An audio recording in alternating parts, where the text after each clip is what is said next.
महाराष्ट्र को जल संरक्षण और सतत प्रबंधन में उत्कृष्ट योगदान के लिए छठे राष्ट्रीय जल पुरस्कार 2025 में सर्वश्रेष्ठ राज्य का सम्मान मिला। ये रिपोर्ट देखिए।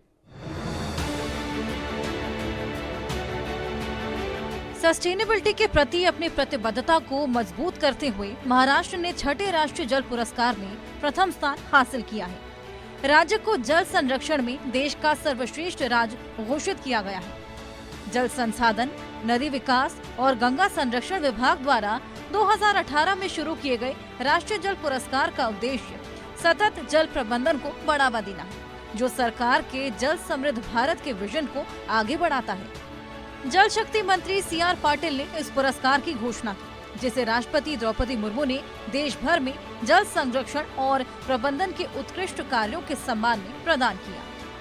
महाराष्ट्र की उपलब्धि केवल आवश्यकता का परिणाम नहीं, बल्कि पिछले कई दशकों में मिट्टी व जल संरक्षण, वाटरशेड विकास, सिंचाई अवसंरचना और प्रभावी जल प्रबंधन में किए गए बड़े निवेश और सुनियोजित प्रयासों का नतीजा है। मुंबई में भारत के नए आपराधिक कानूनों पर आधारित 5 दिवसीय प्रदर्शनी का आयोजन किया गया, जिसमें राज्य की बढ़ी हुई दोष सिद्धि दर, तकनीक आधारित पुलिसिंग और पीड़ित केंद्रित सुधारों को दिखाया गया। ये रिपोर्ट देखिए। मुंबई के आजाद मैदान में नए आपराधिक कानूनों पर 5 दिवसीय प्रदर्शनी की शुरुआत हुई, जिसमें भारतीय न्याय संहिता, नागरिक सुरक्षा संहिता और साक्ष्य अधिनियम जैसे नए कानूनों को प्रदर्शित किया जा रहा है, जो औपनिवेशिक काल के प्रावधानों की जगह ले रही हैं। कानून व्यवस्था के क्षेत्र में बड़ी उपलब्धि के रूप में प्रदर्शनी में दिखाया गया कि 2013 में 9% के महाराष्ट्र का कन्विक्शन रेट अब 53% तक पहुंच गया है। नए कानूनों के तहत इसे 90% तक ले जाने का लक्ष्य रखा गया है, जिससे 50,000 से अधिक नई पुलिस भर्ती और 14 प्रमुख सुधारों से समर्थन मिला है। राज्य अब देश के सर्वश्रेष्ठ साइबर लैब चलाता है, जिसने सैकड़ों लोगों को ऑनलाइन उत्पीड़न से बचाया है। इसके अलावा फॉरेंसिक वैन तत्काल घटनास्थल पर पहुंचने लगी है और सभी थानों में EFIR व्यवस्था शुरू की गई है, जिससे साक्ष्य में देरी खत्म हुई है।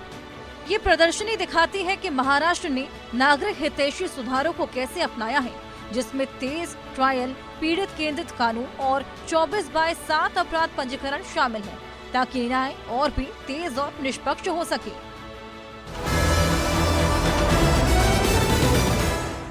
महाराष्ट्र ने एशियन सीड कांग्रेस 2025 की मेजबानी की, जहां केंद्रीय कृषि मंत्री ने राज्य में 3 नए क्लीन प्लांट सेंटर की स्थापना की घोषणा की है।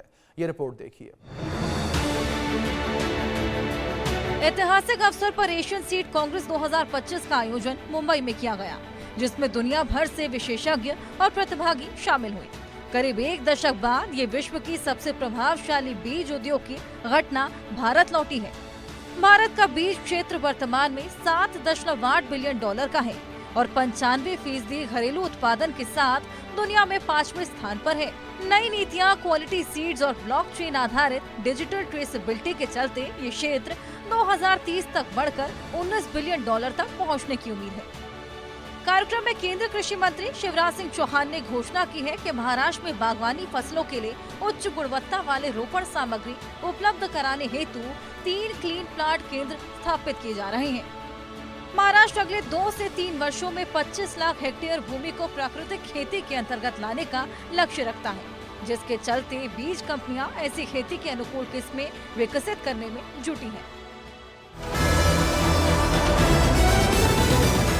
जमीनी स्तर पर खेलों को प्रोत्साहित करने के लिए महाराष्ट्र सरकार ने अभिनेता टाइगर श्रॉफ के साथ एक MOU पर हस्ताक्षर किया है।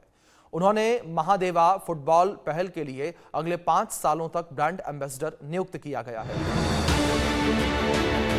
ग्रामीण महाराष्ट्र में फुटबॉल प्रतिभाओं को बढ़ावा देने के लिए राज्य सरकार ने अभिनेता टाइगर श्रॉफ के साथ एक MOU पर हस्ताक्षर किए हैं, जिससे महत्वाकांक्षी महादेवा फुटबॉल परियोजना को मजबूत किया जाएगा। समझौते के तहत टाइगर श्रॉफ अगले 5 सालों तक महादेवा प्रोजेक्ट के ब्रांड एम्बेसडर रहेंगे, जिससे कार्यक्रम की पहचान और वैश्विक पहुंच बढ़ेगी। महादेवा एक टैलेंट हंट प्रोजेक्ट है, जो ग्रामीण और आदिवासी इलाकों से युवा फुटबॉल खिलाड़ियों को खोजने और उन्हें प्रशिक्षण देने पर केंद्रित है।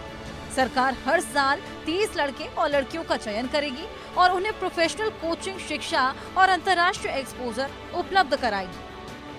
हस्ताक्षर समारोह के बाद नाहर ग्रुप के संस्थापक और चेयरमैन सुखराज नाहर ने ग्राम सामाजिक परिवर्तन फाउंडेशन को 1 करोड़ रुपए के दान की घोषणा की, जिससे इस पहल को और मजबूती मिलेगी। नेक्स्ट महाराष्ट्र में आज इतना ही। बाकी खबरों के लिए देखते रहिए इंडिया न्यूज।